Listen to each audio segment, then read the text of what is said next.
From the land of the free and the home of the Chiefs, this is the Locked On Chiefs podcast. And welcome back to another episode of Locked On Chiefs. We talked a lot about the salary cap last week when I was here, and I do want to get back into a little bit more talk about the salary cap and actually this new CBA agreement that the players are going to be voting on in the coming weeks. Right now, it looks like it's possible that it's going to pass. It also looks like there's a possibility it's not going to pass. What it really comes down to is the players that are being the most vocal right now are those guys that are going to be making the most money from the CBA and the new CBA that would be coming out. Those guys are mostly saying, those players are mostly saying that they don't think that this is a good enough deal for them.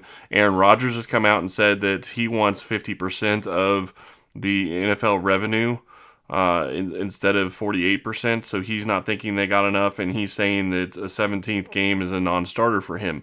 So you have players like that are taking those types of stances. So you really have to wonder, is it going to be something that's going to pass? Right now you have, and I like the way that this is broken down by Jason OTC, who does a fantastic job at Over the Cap. He started talking about how you have a lot of players that are in the 20 to 25 top players range on their team, and those are the guys that are coming out and talking about this not being a good situation for them to be signing this agreement for the owners going into this next year. I don't know that it's going to pass.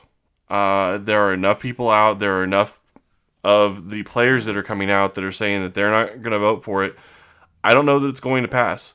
The owners aren't waiting. At this point, they're planning and expecting that it's going to be a situation where there will not be two tags that you can use. You're not going to be able to use your transition. You're not going to be able to use the franchise tag in the same year. So they're of the opinion that this is not going to pass. At least it sounds that way from some of the owners. And I get where they're coming from in that regard. You don't want to hamstring yourself and figure that this is going to pass only to find out it's not going to. So where does that leave Kansas City? Where does it leave the NFL? The nice thing about this is no matter what happens, they still have another year under this current labor agreement. So there's not going to be a situation where we're not going to have football in 2020. But there are some big things that are going to cause issues for teams. And this is something else that Jason did talk about on Twitter on Saturday. You start looking at what this is going to mean for different teams. If they're not going to have this new salary cap situation, they're not going to have a new CBA that they're going to be going into, and they're going to have to play under the old assumptions. At that point, and Pro Football Talk, although I really hate mentioning him, also mentioned this as well, and he put a number on it. They're expecting that if this CBA is not agreed to this year, it could cost $600 to $700 million of available money not to be on the table for free agents this year. And I'm going to get into a little bit more of that in the first segment because I think there's a lot of depth of knowledge there that can be gained and one of the problems with what is going on right now with this new CBA. So I do want to talk about that a little bit more. So when we get back from the break, we will go into that.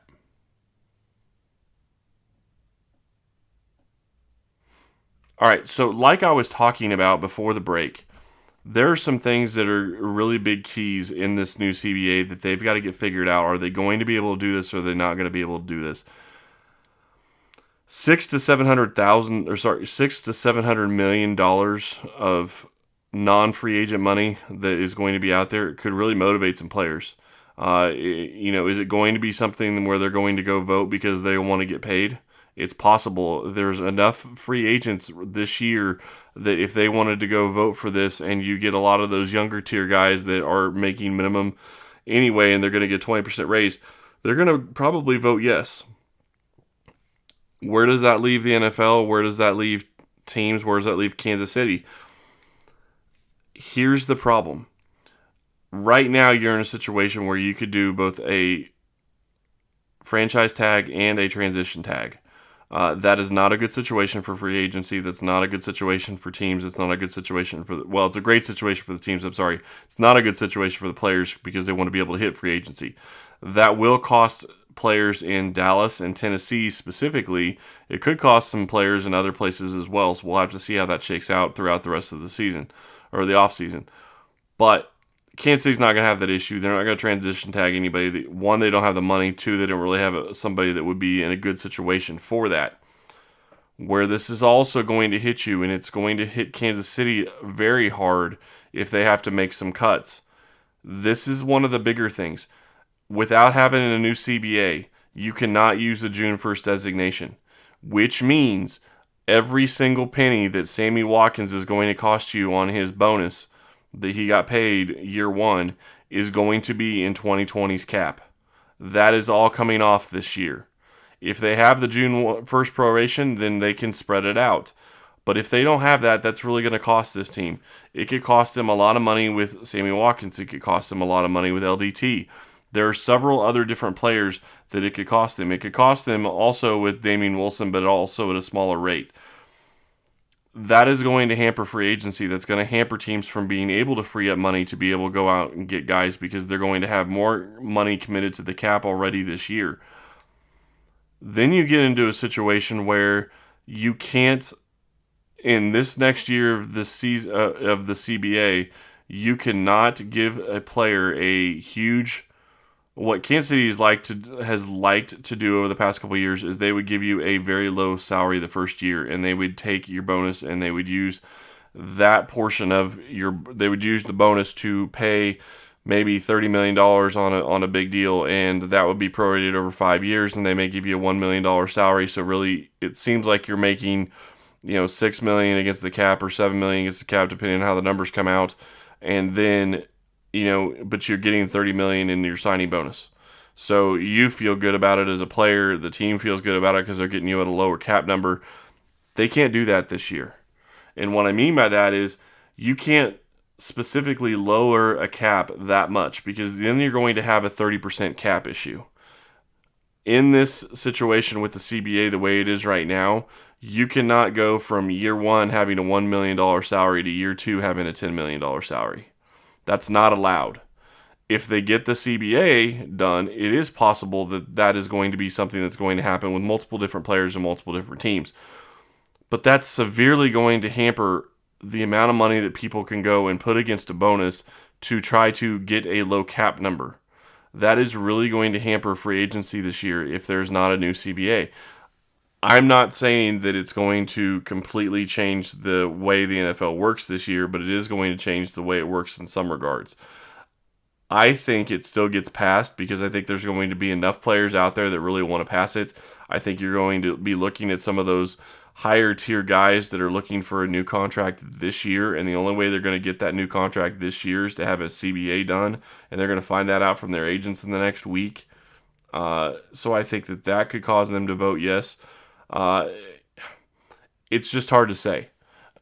And the biggest thing when it comes to this CBA deal is you have to remember it doesn't matter. There's about 2,500 players that could vote on this new CBA.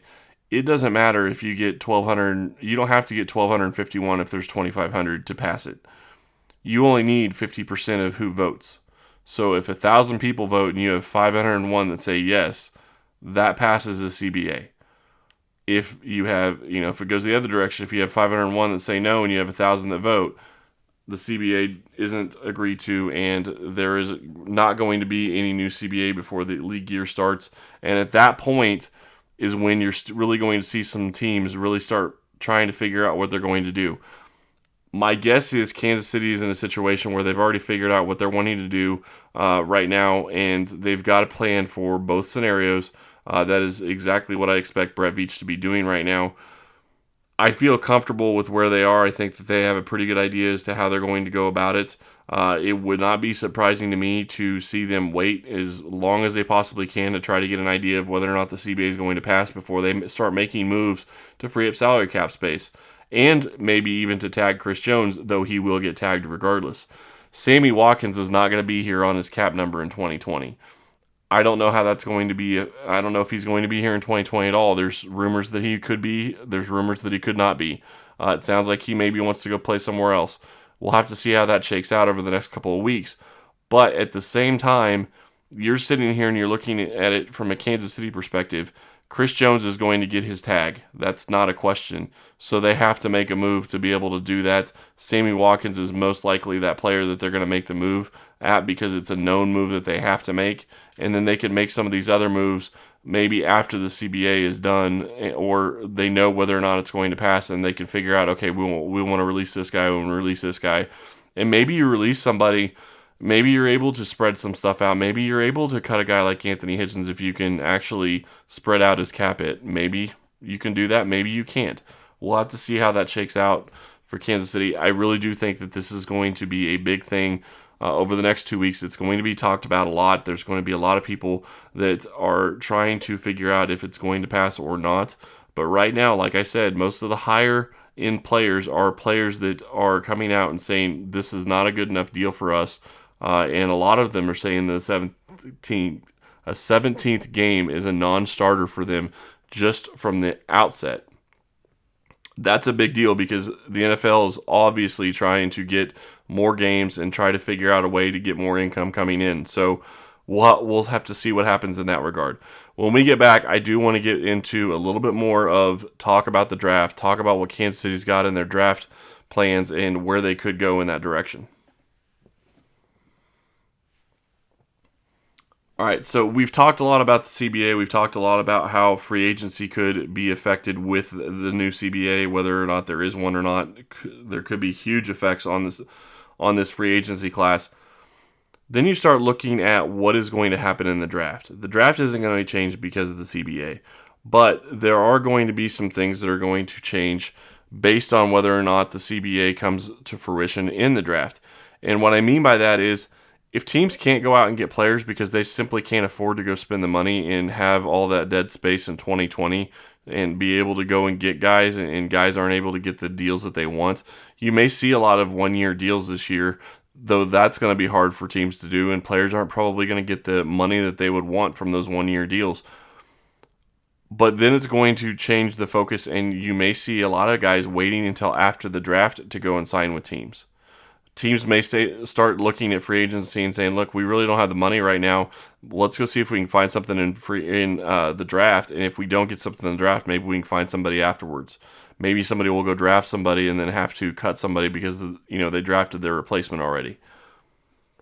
I think that that's a definite possibility in 2020. Whether or not that's going to happen for Kansas City, we'll have to see. If I was a betting man, I'm looking at Kansas City's draft. They have 5 draft picks going into this year. If I'm Kansas City, I am looking to trade back. And that may be an obvious statement with only having 5 draft picks, but there's a couple of different things that really key me into them wanting to trade back. First off, they have no cap space. That is going to be a big issue. They have to figure out if they're going to sign Chris Jones to a long-term deal. That's not going to happen until after the draft, more than likely. More than likely, if they're going to sign him to a long-term deal, it'll get done right before the franchise tag deadline in July. So we'll have to see what happens in that regard. But when you start looking at what the new Patrick Mahomes deal is going to do to this team, whether or not that happens this year or next, it's going to happen in the near future, and they have to be planning for that. They have to know what they're going to do, and they have to have a plan. So when you start looking at the draft, you have to realize I'm going to have to start drafting and replacing some of these mid-range players that I've been paying mid-range salaries to are going to have to go to more league minimum and rookie-type salaries because Kansas City's just not going to have the money. Even if they don't sign Chris Jones, they're going to be strapped for cash just about every year. It's going to be something they're going to have to figure out, and the best way to do it is to hit home runs in the draft every single year. If Brett Veach can repeat his 2019 draft, Kansas City is going to be in a great shape. But that's a big question mark. Can he repeat that draft? You look at certain positions, and Ryan and I have talked about it a little bit. Breland Speaks will be back this year, so DE is a position where I don't really see them drafting somebody unless somebody just falls and they absolutely can't pass him up.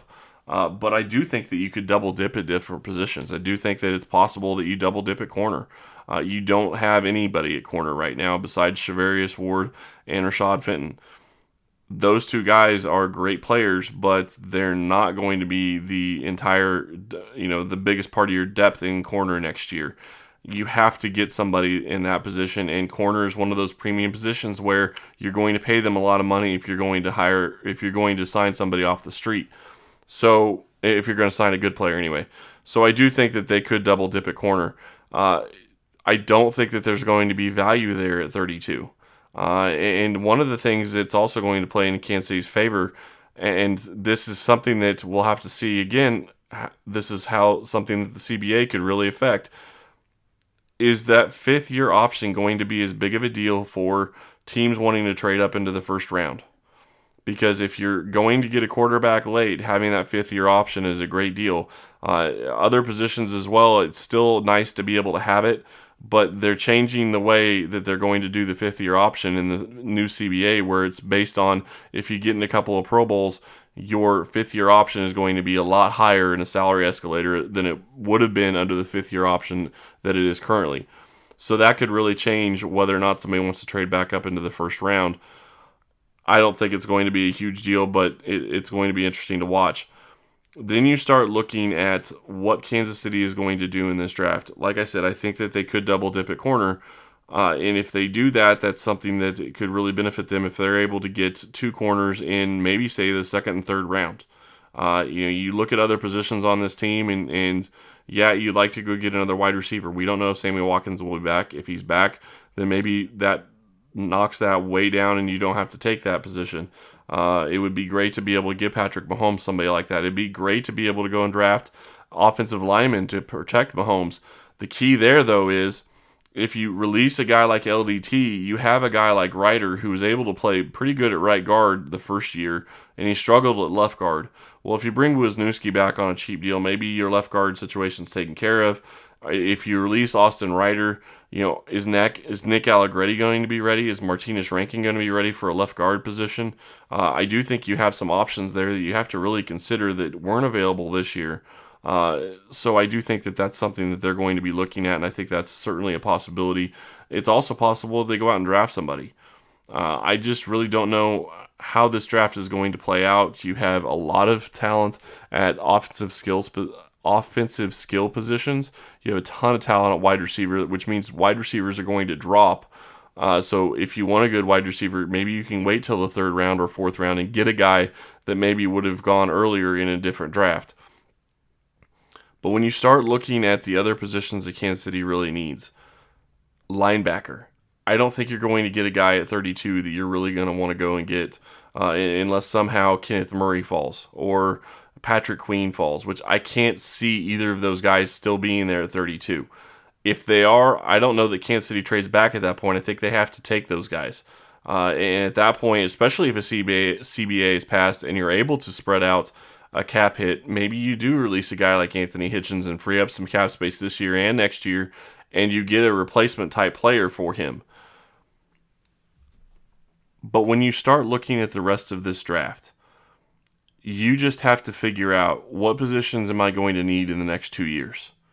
How am I going to be able to replace those positions? Because when you start looking at the money for Kansas City, maybe they're able to go sign at Travis Kelce, do a new contract after the CBA thing is figured out, and that can free up some space.